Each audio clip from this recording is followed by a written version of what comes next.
Você está caminhando na rua e se depara com um catador de latinhas falando ao celular. Qual o primeiro pensamento que te vem à mente? Isso é algo inesperado? Você fica indiferente? Talvez ele não seja tão pobre assim.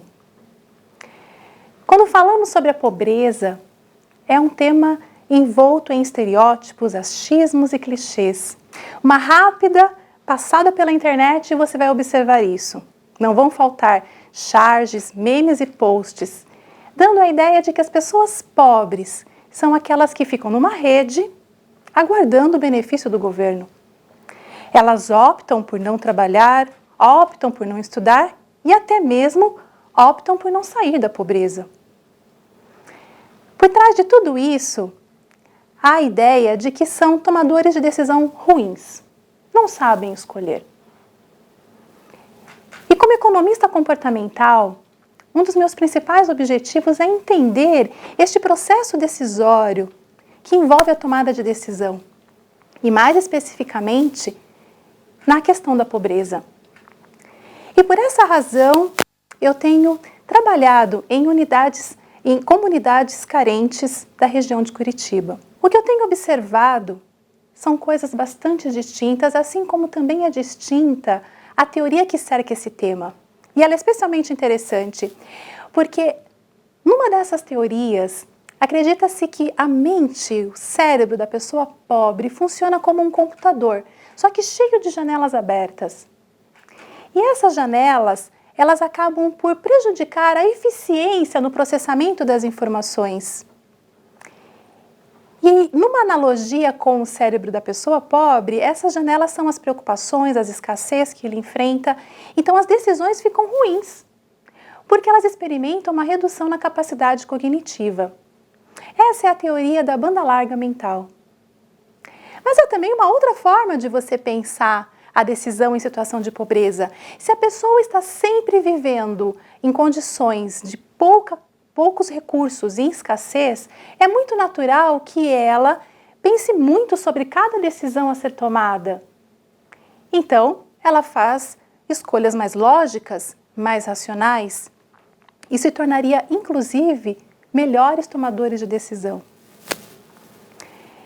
Investigando esse tema, o que percebo é que as pessoas pobres tomam sim decisões ruins e também tomam decisões boas. Elas estão sujeitas a vieses como expectativas, medos e aflições. Da mesma forma que ocorre com as pessoas não pobres. Pobres, não pobres, tomam decisões muito parecidas. A diferença é que as pessoas pobres têm menos recurso para isso. Contudo, são as pessoas não pobres que normalmente tomam decisões em nome delas.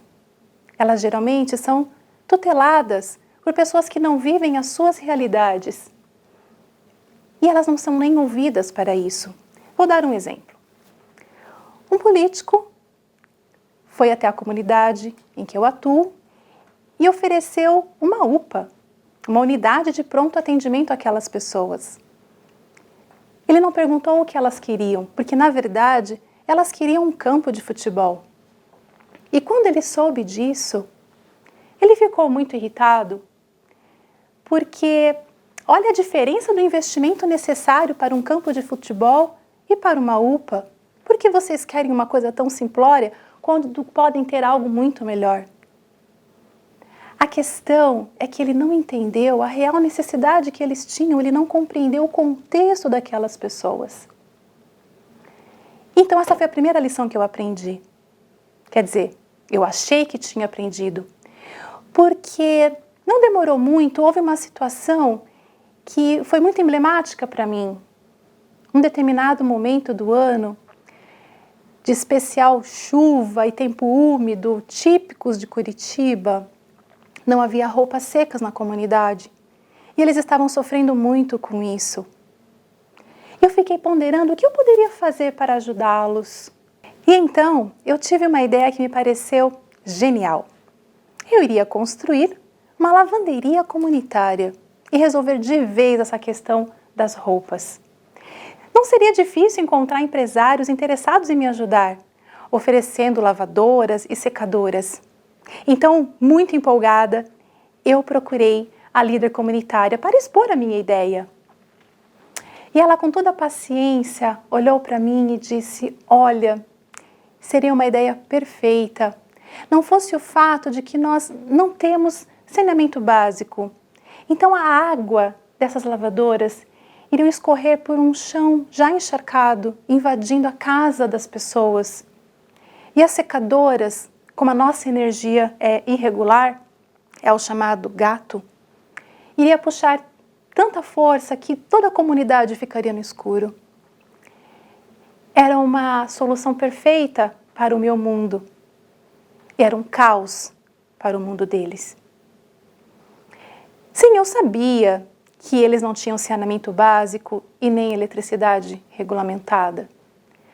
Mas isso não me deu as condições de me colocar naquele lugar, de entender verdadeiramente as repercussões que isso traz para a vida deles. Porque saneamento básico é algo que eu nem lembro que existe. A energia, quando falta, talvez eu me lembre, mas isso não é uma preocupação que eu levo em conta quando tomo as minhas decisões. Mas é algo que faz toda a diferença na vida deles. E particularmente foi muito impactante para mim quando uma pessoa de lá me disse: vocês das universidades chegam aqui com suas pranchetas, fazendo perguntas esquisitas? Parece que estão visitando um zoológico. Duas palavras me saltaram: esquisita. Esquisita porque é algo descolado da realidade deles, algo que não fazia sentido para aquela vivência. E o zoológico é emblemático por si só, porque mostrava o como eles nos viam e como eles acreditavam que nós víamos eles. Para aqueles que não experimentam a pobreza no dia a dia, há a ideia de que, havendo pão, eles têm o suficiente para estarem felizes e contentes. E é por essa razão que eles têm uma dificuldade enorme de dizer não para aquilo que eles não precisam. E pasmem, eles não querem tudo que você quer dar a eles.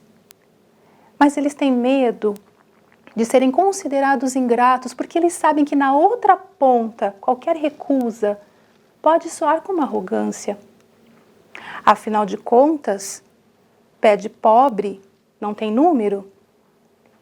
E as comunidades então recebem roupas, sapatos e doações de coisas sem a menor condição de uso, que mereciam um lixo, mas que acabam se acumulando na comunidade deles. Isso significa que para nós que não vivemos aquela experiência, elementos como estar conectado à internet, ter entretenimento, comunicação, parece que isso não faz parte da necessidade deles, e é por isso que causa estranheza quando no início eu perguntei sobre como você vê uma pessoa tão humilde falando no celular. Isso causa estranheza porque são coisas que parece que não pertencem ao mundo deles, porque afinal de contas, tudo que eles precisam é de pão. E pasmem, né? A dificuldade nossa hoje de entender essa realidade deles faria toda a diferença nas decisões que são tomadas em nome deles. Então, se de fato nós queremos ser parte desta solução, eu posso sintetizar tudo o que estou dizendo em 2 pontos.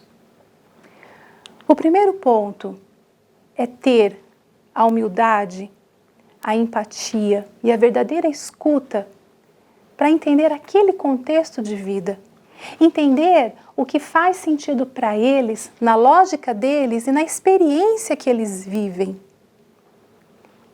E então instruir o poder público para que faça aquilo que é adequado àquela realidade e àquela necessidade. E um segundo ponto, antes de considerá-los como pessoas que tomam decisões ruins, é importante ter em vista que muitas opções simplesmente não são consideradas por eles porque eles não as conhecem. Não estar não está no radar deles muitas das opções e dos direitos básicos de cidadão que eles têm, e nisso nós também podemos ser úteis. Lidar com a pobreza é, para as pessoas que não são pobres, acima de tudo, um exercício de superar clichês, estereótipos e frases prontas e ressignificar a partir de uma imersão naquela realidade, buscando verdadeiramente ser parte da solução. Obrigada.